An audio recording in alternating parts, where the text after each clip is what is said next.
Hi everyone, I'm Lao Gao. Today we'll discuss consanguineous marriages. In our film about Darwin, we noted he married his cousin and had 10 kids. Yes, Darwin was in a consanguineous marriage. In the past, these marriages were common, especially among rulers. Ancient Egyptian pharaohs were often products of such unions, as were early Japanese emperors. The current emperor is a bit different because they've recognized issues with consanguineous marriages. Now, it's not just royal intermarriage. They've also included financial conglomerates. For instance, the current emperor's mom, Michiko, is the daughter of a financial conglomerate. A typical example is European nobility, who often married relatives. Marriage generally falls into two categories. One is to preserve the bloodline, like royalty, who marry within their circle to maintain what they believe to be divine genes or bloodlines. The other is to protect wealth and status. Nobility typically falls into this category, as no one wants to share the wealth they've accumulated over a lifetime with outsiders. Even when they do marry outside, it's with other prominent families of similar wealth and status. Darwin's case was like this. He married into the Wedgwood family, and their families had been intermarrying for a long time.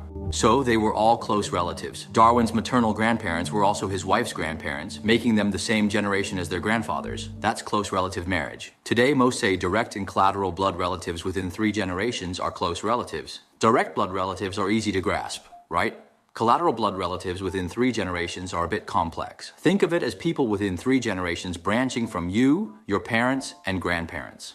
You should avoid marrying anyone within 3 generations of your family branches. For instance, in China and South Korea, same-sex marriage is not allowed. North Korea also prohibits it, and most states in the United States ban marriages between close relatives. However, in most countries around the world, close relative marriages are not prohibited. For example, most European countries, as well as South American countries, Canada, and Australia, do not ban such marriages. Yet many people in these countries follow religions that might forbid them from marrying close relatives, even if the law does not. In Asia, many countries prohibit close relative marriages, but there is an exception. Japan does not prohibit marriages between close relatives. However, they do not allow close relatives to register their marriage. So can it be considered a marriage if it's not registered? In Japan, it can be. Japan recognizes common law marriages, meaning that as long as 2 people live together, they are considered to be in a marital relationship, regardless of whether they have registered it or not. Conversely, if you have registered but do not live together, legally you might not be considered married, which would be a sham marriage. So Japan cannot be considered as prohibiting marriage between close relatives. Okay, let's return to a fundamental question. Why is marrying close relatives not advisable? Many people might have the impression that such marriages can lead to the birth of deformed children, right? Indeed, marrying close relatives can increase the risk of babies being born with diseases or deformities, but it's not absolute. Otherwise, humanity would have ceased to exist. So why does marrying close relatives increase the likelihood of diseases or deformities? It's because all of our genes come half from our father and half from our mother, so it can be understood that way.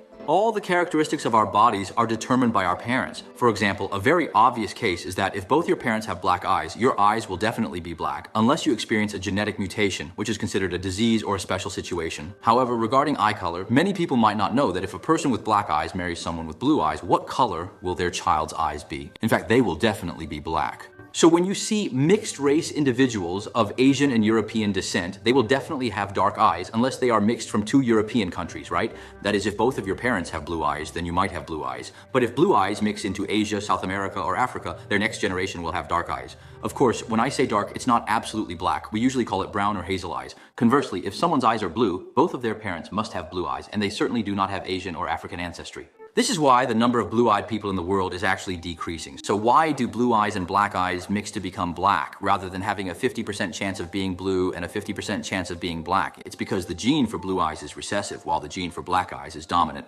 Therefore, when mixed with black eyes, the dominant gene takes over and the recessive gene doesn't show, so their children will definitely have black eyes. Now, why is the blue eye a recessive gene? Originally, recessive genes were also called weak genes, as in inferior, but later it was felt that this term might not be very appropriate, so it's rarely mentioned anymore. Recessive genes are generally those that are not particularly advantageous for survival. In reality, every individual possesses some recessive genes within their bodies, but thanks to the safeguarding effect of dominant genes, the diseases or risks associated with these recessive genes do not become apparent. So why is blue eye color regarded as a disadvantage for survival, despite its aesthetic appeal, right? In truth, there is no actual blue pigment found in the eyes. Eyes contain melanin, and the quantity of melanin determines the color of your eyes. If you possess very little melanin, your eyes appear blue. If you have a substantial amount, they appear black. Essentially, everyone's eyes are fundamentally blue, but with melanin, they transform to black. This melanin serves to protect our eyes from ultraviolet rays and blue light damage. Consequently, blue eyes are not well suited for environments with strong ultraviolet and blue light. It's especially hot near the equator, where blue eyes are rare. In colder, less sunny places, blue eyes are more common. Due to less melanin, blue-eyed people are more prone to eye damage, making them more susceptible to cataracts. This condition is present in Asia, but more common in Europe and America. Recently, it's been found that blue-eyed people are more prone to alcohol dependency. Thus, blue eyes are at a noticeable ecological disadvantage. In contrast, those best suited for survival are like people from Africa, with appropriately pigmented skin and dark eyes.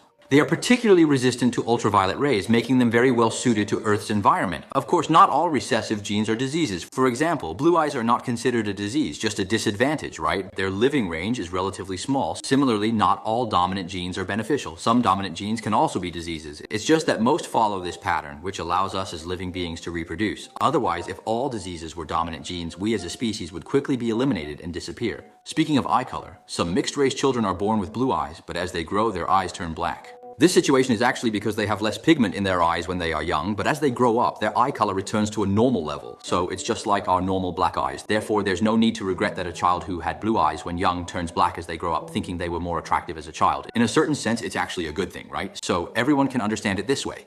Inbreeding means that all of our genes actually have some defects, and these defects exist in a recessive way within our bodies, so they don't manifest, which is why we are healthy. Due to consanguineous marriages, two recessive genes come together and they manifest because there is no dominant gene to protect them, which is why we should not marry closely related individuals. Currently, the issue of consanguineous marriage is most severe among Pakistanis. Due to tradition, Pakistanis often marry relatives to keep wealth within the family. More than half of Pakistanis choose to marry relatives. This includes not only Pakistanis in Pakistan, but also those in the UK, where there are many Pakistanis. In fact, the rate of illness among newborns of Pakistanis in the UK is 10 times higher than in other countries. So this isn't caused by medical standards. It means that their children's health issues are purely due to consanguineous marriages. People actually have an instinct to avoid marrying close relatives. The renowned University of Bern in Switzerland conducted an experiment where they collected t-shirts worn by many men for 2 days. These t-shirts were then smelled by many women, who were asked to judge which scent they preferred and which they didn't.